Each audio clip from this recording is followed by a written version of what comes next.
J'ai lancé, hein. Je te laisse présenter, quoi. Moi, personnellement... Donc là, c'est bon, on avance les rôles. Hello les replayers. Je sais même pas faire. Femi, tu dois rester pro. Désolé, tu dois rester pro. Donc, s'il te plaît, balance la sauce. Balance la sauce. Allez, allez. Du courage. Générique.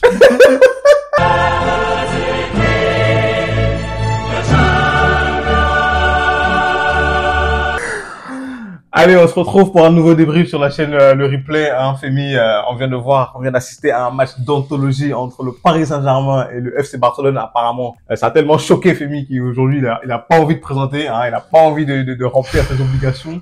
Et je suis obligé de le faire à sa place. Hein. On va pas tarder. Franchement, Femi, qu'est-ce que tu as pensé du match de ce soir? Lâche ton venin. Non, en vrai, si je suis objectif, je dois dire que le FC Barcelone nous a montré que c'est un grand club, une grande équipe. Je suis venu ici ces derniers jours en disant à chaque fois que voilà, le PSG était au-dessus de cette équipe, que le PSG allait se qualifier, que le PSG avait progressé, etc., etc. Je dois avouer ici que je me suis trompé, tout simplement, je dois le dire. Après, on peut toujours aller dans l'analyse, etc. On peut toujours dire que le PSG, ils ont bien démarré, qu'ensuite, voilà, ils ont eu un coup de moins bien. Et la réalité, c'est que intrinsèquement, on est faible. Il faut le reconnaître. Il faut qu'on le reconnaisse. Moi, j'aime quand tu dis les termes. Il faut qu'on le reconnaisse. On doit le reconnaître. Aujourd'hui, on n'a rien proposé en termes de jeu. On n'a rien proposé. Alors après, voilà, encore une fois, on peut toujours discuter des choix aussi de Luis Enrique. On peut parler de l'absence d'Achraf Hakimi. On peut parler de plein de choses. Mais factuellement, soyons honnêtes, regardons-nous un petit peu dans une glace. Le Paris Saint-Germain aujourd'hui, il a montré que c'était un club qui était largement en dessous du FC Barcelone. On n'a pas réussi à faire plier l'institution FC Barcelone alors qu'on avait 50 000 personnes dans un stade chauffé à blanc, etc.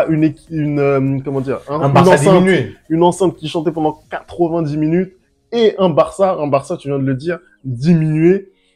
Des joueurs qui étaient menacés de suspension. Voilà, tous les ingrédients étaient là pour faire une grande prestation.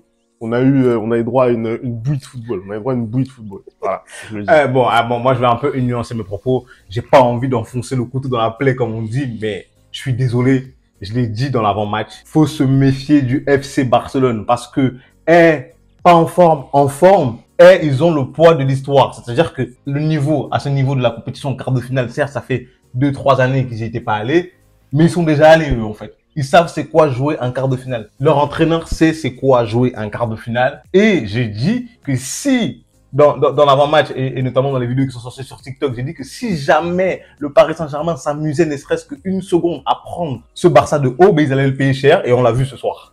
On l'a vu ce soir. Certes, Luis Enrique, pour moi, il s'est trompé dans sa composition de départ en alignant Marco Asensio, qui n'a pas vraiment apporté grand-chose dans ce match-là. Mais je suis désolé, quand on regarde le match en entier, on a eu un match en 4 actes, hein, parce que le premier acte, c'est le PSG qui met un pressing extraordinaire sur le FC Barcelone dans les 20 premières minutes, mais ils n'arrivent pas à les faire pencher, pardon. 20 minutes après, le Barça se relève un peu, ils arrivent à sortir la tête de l'eau et là, c'est le Barça qui prend le contrôle du match et le contrôle du ballon et même la possession, et ils sont pratiquement tout le temps dans le camp du Paris Saint-Germain, avec notamment un Lewandowski. On a parlé hier de Haaland qui avait pas fait un bon match parce que maintenant on est sur un football où c'est uniquement les stats. Donc du coup, quand tu es attaquant et que ton équipe met 3 buts ce soir et que toi t'en mets pas, il y a beaucoup de gens qui vont penser qu'il n'a pas fait un bon match. Il a fait un match exceptionnel ce soir, Lewandowski. Il a fait un match exceptionnel parce qu'il a énormément pesé sur la défense, il a énormément déjoué le Paris Saint-Germain. Il a fait un match techniquement au-dessus, tu vois. Donc, dans son temps fort, Barcelone, contrairement à Paris, il concrétise. Et ce but-là de Rafinha arrive encore sur un très très bon, une très très belle différence faite par Lewandowski. Et là, tu commences déjà à sentir la fébrilité parce que Donnarumma est en retard, la défense parisienne est en retard, notamment Beraldo qui a vécu un enfer ce soir. C'est-à-dire que Lewandowski lui a dit, toi, ce soir, je vais te montrer. Je vais te montrer c'est quoi être un grand attaquant. Et il a totalement flanché, tu vois. On va à la mi-temps Et là, il se passe quelque chose parce que je pense que Luis Enrique, il a compris qu'il s'était trompé. Il fait les changements qu'il faut. Il fait rentrer mon poulain, hein, Barcola.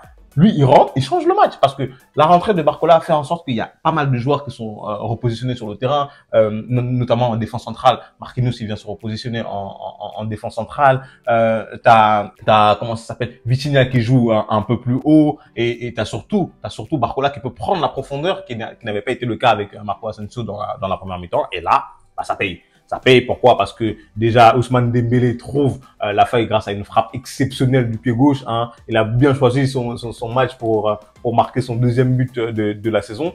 Et là, Paris repart de l'avant. Paris repart de l'avant parce que 3 minutes après, ils réussissent à faire plier le FC Barcelone et ils mettent ce but-là avec Vitinha qui se projette encore très très bien. Et puis après, patatras. Comme d'habitude, on retombe dans les largesses du Paris Saint-Germain et tu sais pas pourquoi ils perdent le contrôle du match. Rafinha arrive à égaliser. Xavi ce soir, le coaching 10 sur 10.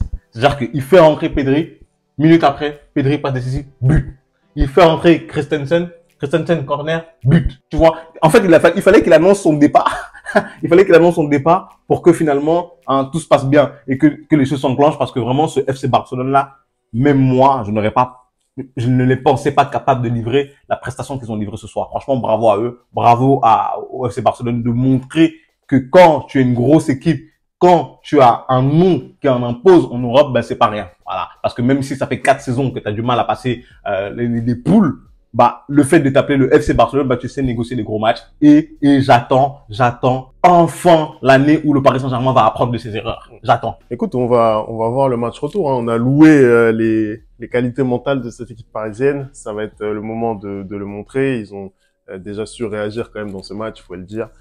C'est pas tous les ans que ça se serait passé comme ça. Ça, je pense qu'on peut le reconnaître. Ils réagissent une première fois, alors que dans le jeu, ils sont assez moyens. Malheureusement, derrière, il y a pas mal de naïveté. Tu peux pas prendre le deuxième but catalan. Tu peux pas le prendre. Je suis désolé. Même si Pedri, la passe est folle. Techniquement, la réalisation est incroyable parce que même la reprise de Rafinha, faut la mettre. Faut vraiment la mettre. Tu peux pas prendre ces buts-là, même le but de Christensen. Le ballon, il se retrouve dans les 5,50 m. En fait, toute la défense parisienne a été aspirée au premier poteau et derrière, Christensen, il a tout le loisir tout seul d'ajuster Gigio Donnarumma, qui par ailleurs, je pense, aurait peut-être pu sortir. Voilà, on sent en fait de la naïveté, la fébrilité. On sent de la fébrilité. Et ça, c'est quand même compliqué. Paradoxalement, j'ai envie de te dire, la configuration du match retour peut-être nous arranger. Le FC Barcelone n'est pas qualifié encore, donc ils vont avoir besoin d'avancer. Peut-être qu'en transition, justement, sans qu'on ait besoin de faire le jeu, qu'on soit un petit peu plus bas sur le terrain, on prendra peut-être moins de vagues parce que aujourd'hui, tu es obligé de reconnaître la lenteur de la défense parisienne nous a vraiment fait du mal. On a laissé énormément de boulevards derrière notre dos et malheureusement, Lucas Beraldo, il en a fait particulièrement les frais parce que outre son duel avec Lewandowski manqué dans les grandes largeurs, bah on a vu qu'il a souffert en vitesse pure et donc je pense que la configuration du match retour peut-être nous arranger avec une défense plus basse mais avec un peu plus de vitesse en transition et peut-être qu'on aura un Kylian Mbappé qui va nous montrer qu'il est peut-être parmi les 30 meilleurs joueurs du monde. Bah, écoute, tu m'enlèves presque les mots de la bouche. J'ai envie qu'on revienne sur quelques prestations individuelles et on avait notamment dit que pour que le Paris Saint-Germain fasse un grand match ce soir, il fallait un grand Dembélé et il fallait un grand Kylian Mbappé. Qu'est-ce que toi, personnellement, en tant que supporter parisien, tu as pensé du match de ces deux hommes-là ce soir? Écoute, je vais commencer par le match de Kylian Mbappé. Il a été mauvais, je peux le dire très simplement et très facilement. Peut-être une nuance, je dirais que pour moi, il était pas, c'est-à-dire, j'ai pas trouvé qu'il était dans le mauvais ton. C'est-à-dire que pour moi, il a pas surenchéri. Il a juste été mauvais. Il a juste montré ses limites du moment, en fait, tout simplement. Ça fait plusieurs mois qu'on en parle. J'ai pas trouvé qu'il ait cherché à faire des différences seul. Voilà, j'ai trouvé qu'il a souvent essayé de chercher la diagonale à droite. Il a essayé de combiner avec Nuno Mendes. Il n'a pas eu de réussite, malheureusement. Mais voilà, j'ai pas envie de plus l'accabler que ça. Moi, je vais le faire. Il est passé à côté. T'es obligé de le reconnaître. Il a été mauvais, mais c'est pas une prestation qui m'a énervé de sa part. Voilà, il a juste été mauvais. Oui, voilà, il a pas forcé. Il a pas forcé. Et concernant Dembélé, qu'est-ce que tu as pensé de son match? Écoute, Dembélé, il marque ce but incroyable. Voilà, c'est pour ça qu'on aime ce type de joueur. C'est ce qu'il fait, c'est juste incroyable. Après, dans les choix, dans la réalisation, il y a encore énormément de déchets. Hein. Pour moi, c'est de toute façon lui le meilleur élément offensif encore une fois aujourd'hui dans ce match. Mais à ce niveau-là, je pense qu'il faut encore plus de justesse dans les choix en fait, dans les choix qu'il fait offensivement. Et ça manque. Tu es obligé de reconnaître voilà qu'il a marqué. C'est un but très très important parce que c'est un but qui nous permet d'espérer aujourd'hui. Mais voilà, pour moi c'est un match mi-figue mi-raisin de la part d'Ousmane Dembélé en personne. Moi, j'aimerais revenir sur le match de Kylian Mobutu Lotin Mbappé. Parce que quand, l'avant-match, t'es là, tu nous dis que, ouais, c'est ce genre de match que t'attends, tu te nourris de ce genre de match-là pour venir nous pondre la prestation que t'as pondue ce soir. Bah, c'est exécrable. Je suis désolé, ça fait quelques années qu'on nous sort que Kylian Mbappé et Erling Haaland, c'est l'avenir du football. Là, en 2 jours, on a clairement vu leurs limites.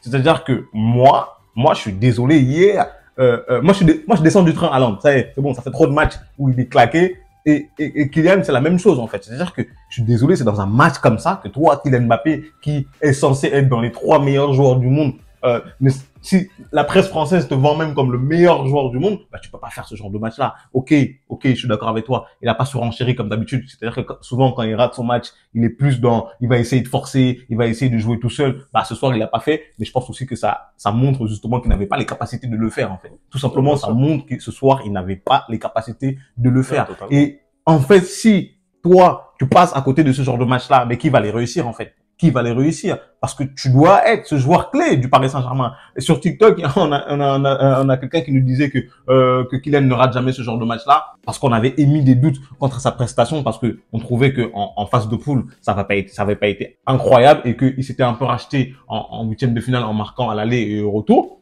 On est venu nous fustiger comme quoi, ouais, sans Kylian Mbappé, le Paris Saint-Germain n'arrive à rien faire et tout. Je suis désolé. Ce soir, la prestation qu'il prend, c'est limite insultant. C'est limite insultant. À côté, Dembélé, pour moi, c'est comme tu l'as dit. En fait, c'est Dembélé qu'on a vu depuis le début de la saison, mais avec un peu de réussite sur le premier but. Mais il y a toujours autant de déchets, en fait. Il y a toujours autant de déchets. Mais en fait, il apporte à la fois beaucoup de danger, mais dans le dernier geste, c'est toujours pas ça. Alors certes, oui, ce soir, il met un but fantastique qui vous permet, comme tu dis, d'espérer pour le match retour. Mais je trouve, mais je pense qu'il y avait moyen de faire mieux. Côté parisien, moi aussi, une prestation que j'ai beaucoup appréciée. Les 2 autres prestations que j'ai beaucoup appréciées, c'est Nuno Mendes.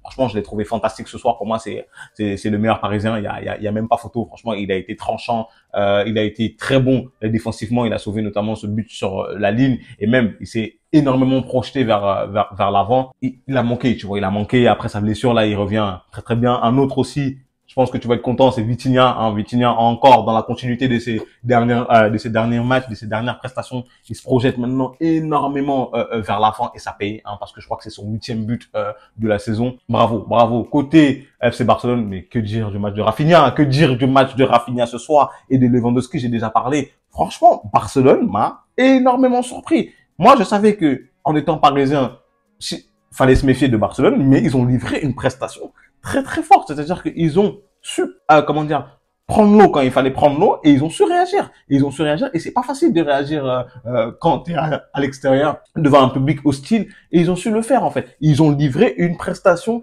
XXL. En fait, les matchs, ça sert à rien de les dominer si tu les gagnes pas. Ils ont montré ce soir. Et le Barça, ils aiment trop faire ça justement dans les dernières années. Ils dominent le match, mais ils gagnent pas. Mais non, ce soir, ils ont été létals et c'est comme ça qu'il faut être en Ligue des Champions.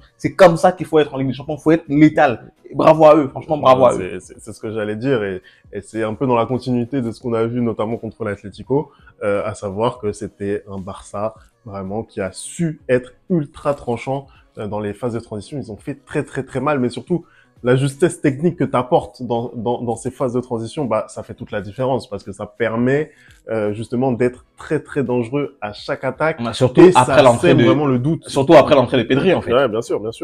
et ça sème vraiment le doute dans les têtes parisiennes. Et c'est vrai que ouais, le match du Barça vraiment m'a bien plu. Toutes les individualités vraiment ont répondu. J'ai hâte de voir en réalité le match retour, pour être tout à fait honnête, parce que je sais pas quelle configuration de match on va avoir. Moi, je m'attends à ce que le FC Barcelone prenne un petit peu plus confiance. Et j'ai l'impression que ça correspond plus aux qualités de ce PSG-là. Donc écoute, on va passer 6 jours à broyer du noir, tout simplement. Non, mais avant qu'on clôture cette vidéo, j'ai envie de me lancer. Est-ce que tu as un petit prono pour ce match retour, justement? Est-ce que tu as un petit prono? Est-ce que là, comme ça, là, après ce que tu as vu ce soir, tu peux te risquer à pronostiquer quelque chose? Surtout après ce que j'ai dit. Surtout après ce que j'ai dit, je pense que là, j'ai juste le droit de me taire. J'ai montré à quel point j'étais bon en prono. Donc là, je peux Moi, j'ai dit, sur cette chaîne que ce petit, il fume quelque chose, parce que le résultat 3-0 contre le grand FC Barcelone, mais toi, tu es malade. Toi, tu es malade. Moi, je suis désolé. Non.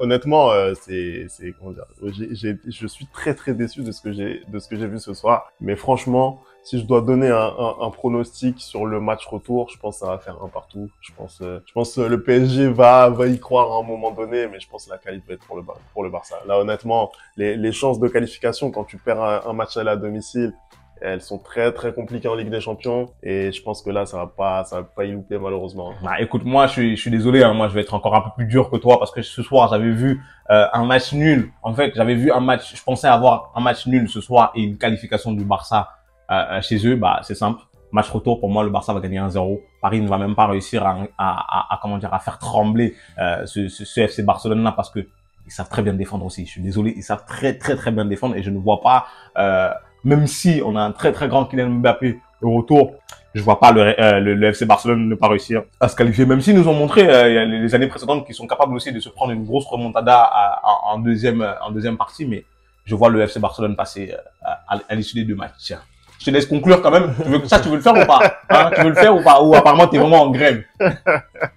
Merci d'avoir regardé cette vidéo. On n'oublie pas les bonnes habitudes, @le replay foot. Vous me dites ce que vous avez pensé de ce match, et on va se retrouver très très vite pour des nouvelles vidéos, et surtout on se retrouve mardi prochain pour le match retour. Ne ratez pas ça, hein, parce que je pense que le débrief... Ce qui est génial, c'est que au moins, moi, avant de voir le match du Real, je saurais si le Barça ou le PSG est qualifié ou éliminé. Et peu importe qui se qualifie, je serai content, parce que l'autre sera éliminé. Allez, on se retrouve très vite pour une nouvelle vidéo. Ciao!